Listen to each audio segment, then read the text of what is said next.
గణేశుని పూజ. మట్టితో చేసిన గణపతి విగ్రహాన్ని పూజించడం వలన కరువు కాటకాలు రాకుండా పంటలు సమృద్ధిగా పండుతాయని ప్రతీతి. వ్యవసాయ అభివృద్ధి కలుగుతుంది.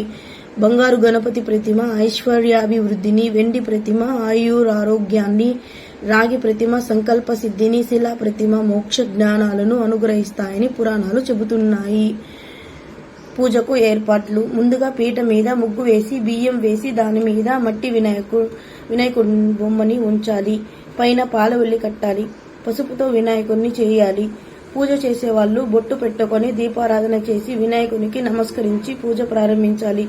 ముందుగా పసుపు చేసిన వినాయకుడిని పూజించాలి. ఓం శ్రీ మహాగణాధిపతయే నమః. దీపారాధన. ఈ క్రింది శ్లోకాన్ని చదువుతూ దీపాన్ని వెలిగించి దీపం కుంది వద్ద అక్షంతలు ఉంచి నమస్కరించాలి. శ్లోకం.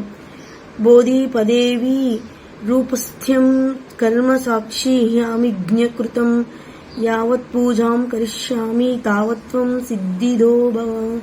దీపారాధన. ముహూర్తస్తు సుముహూర్తోస్తు. పరిశుద్ధి.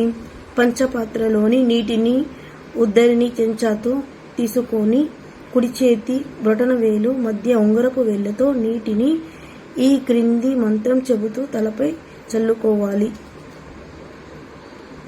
అపవిత్రతః పవిత్రో వా సర్వావస్థాం గతోపి వా స్మరేత్ పుండరీకాక్షం శుభాహ్యాంతరస్యుచి.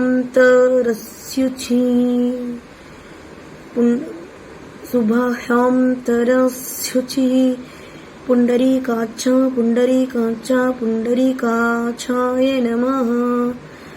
శ్రీరస్తు శుభమస్తు అవిఘ్నమస్తు.